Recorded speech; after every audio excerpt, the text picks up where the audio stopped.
ജനങ്ങൾ പ്രതികരിക്കാൻ തുടങ്ങിയതോടെ ജനങ്ങൾ മൂർച്ചയേറിയ വാക്കുകൾ സർക്കാരിന് നേരെ പ്രയോഗിക്കാൻ തുടങ്ങിയതോടുകൂടിയാണ് മുഖ്യമന്ത്രിയും ആഭ്യന്തരമന്ത്രിയും മറ്റ് വകുപ്പ് മന്ത്രിമാരും ഓരോ സ്ഥലത്തേക്ക് ഓടിയെത്തുന്ന ഒരു കാഴ്ച ഉണ്ടായത്.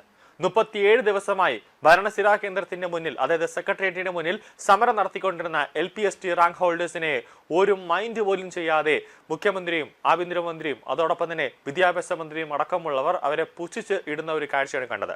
പക്ഷെ അവർ രൂക്ഷമായ ഭാഷയിൽ അവർ സമൂഹ മാധ്യമങ്ങളിലും അതോടൊപ്പം തന്നെ മാധ്യമങ്ങളുടെ മുന്നിലും പ്രതികരിക്കാൻ തുടങ്ങിയതോടെ അവസാനം അവരെ ചർച്ചയ്ക്ക് വിളിച്ചിരിക്കുകയാണ് വിദ്യാഭ്യാസ മന്ത്രി എന്ന് പറയുന്നത്.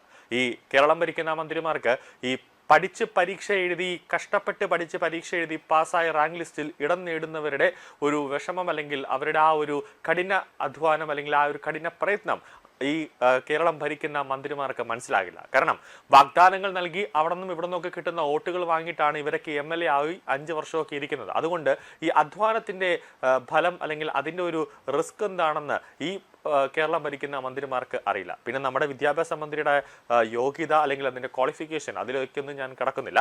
സമരസമിതി സെക്രട്ടറി വളർമതി 13 ദിവസമായി നടത്തി വന്ന നിരാഹാര സമരമാണ് ഇന്ന് അല്പസമയത്തിനുള്ളിൽ അവസാനിച്ചത്.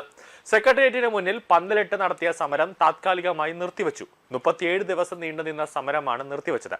സമരം നിർത്തിയെങ്കിലും നേതാക്കൾ അവിടെ തുടരുമെന്നാണ് സമരസമിതി സെക്രട്ടറി വളർമതി മാധ്യമങ്ങളോട് പറയുന്നത്. കാരണം ഈ വിദ്യാഭ്യാസ മന്ത്രി ശംസുദ്ദീനുമായി നടത്തിയ ചർച്ചയിലാണ് അനുകൂലമായ ഒരു തീരുമാനമുണ്ടായത്. പക്ഷേ നേതാക്കന്മാരാണ് ഇന്ന് പറയുന്നതല്ല അവർ നാളെ പറയുന്നത്, ചിലപ്പോൾ നാളെ മാറാം. അതുകൊണ്ട് തന്നെ നമ്മൾ എന്താണോ ഉന്നയിച്ചത്, അതായത് റാങ്ക് ലിസ്റ്റിൽ ഇടം നേടിയ അധ്യാപകർക്ക് ജോലി ഇല്ല, പക്ഷെ ആ റാങ്ക് ലിസ്റ്റിൽ ഇടം നേടിയ അധ്യാപകർക്ക് അപ്പോയിന്റ്മെന്റ് ഓർഡർ കിട്ടുന്ന ആ നിമിഷം നമ്മൾ ഭരണസിരാ കേന്ദ്രത്തിൽ നിന്നും ആ സെക്രട്ടേറിയറ്റിന് മുന്നിലുള്ള സമരപന്തൽ പൂർണ്ണമായിട്ട് അഴിച്ചു മാറ്റും. അതോടെ സമരം പൂർണ്ണമായി അവസാനിപ്പിക്കും എന്ന ഉള്ള ഒരു നിലയിലാണ് സമരക്കാർ ഇപ്പോൾ നിൽക്കുന്നത്.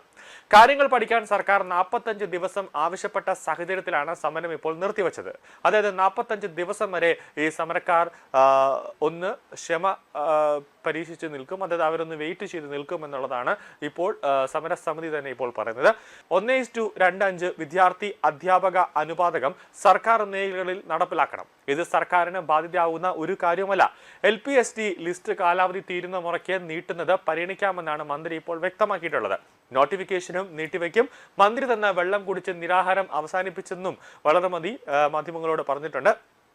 കാര്യങ്ങൾ പരിശോധിക്കാൻ 45 ദിവസത്തെ സമയമാണ് സർക്കാർ ആവശ്യപ്പെട്ടിട്ടുള്ളത്. ഇത് സെപ്റ്റംബർ 24-നാണ് ഈ 45 ദിവസം എന്ന സമയം പൂർത്തിയാകുന്നത്. സമരത്തിന്റെ ഭാഗമായി ഇനി പ്രകടനമോ പ്രതിഷേധമോ ഉണ്ടാവില്ല.